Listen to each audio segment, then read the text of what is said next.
When the infamous fictional character Carrie White left her high school prom hall ablaze and brought terror upon her town, she relied on her powers of telekinesis, the ability to manipulate physical objects using the power of the mind alone.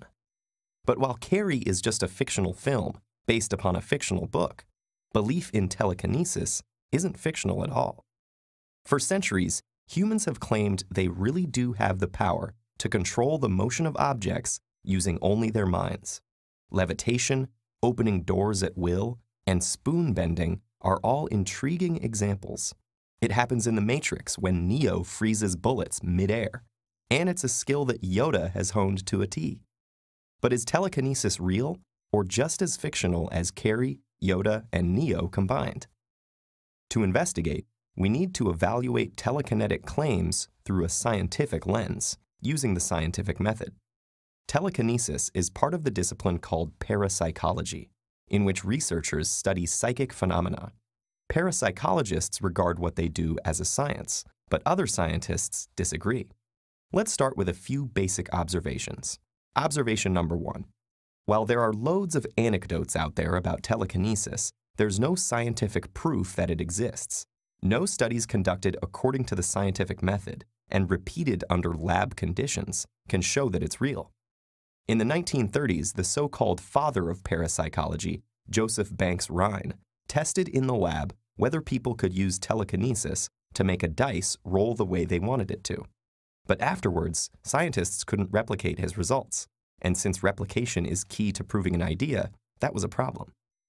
Aside from scientists, there are also countless self-proclaimed telekinetics, but all have been exposed as tricksters or can't perform under conditions where they're not totally in control, suggesting that they manipulate the situation to get the results they want.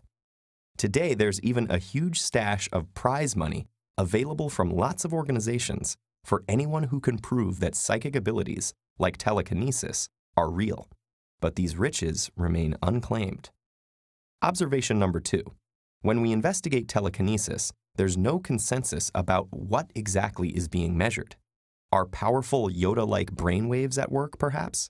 Since nobody agrees, it's difficult to apply a research standard, something required in all other types of science to test the validity of ideas. Observation number 3.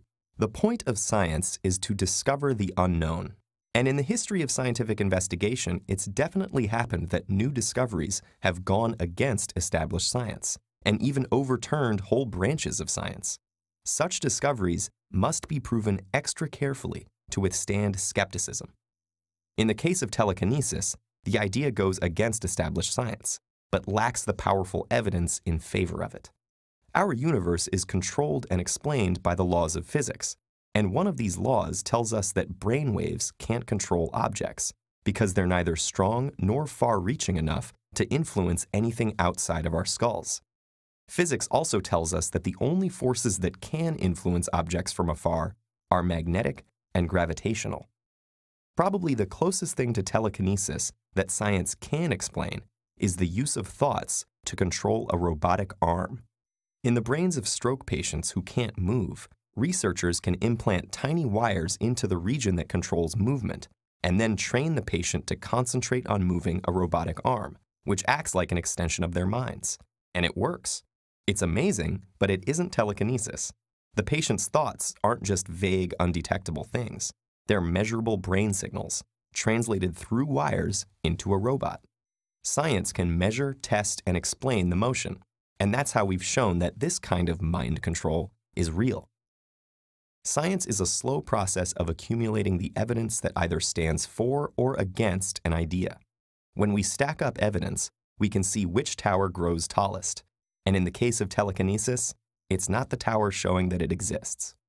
Some say this mystical phenomenon can't fit within the confines of science, and that's okay. But then telekinesis becomes purely a matter of personal conviction.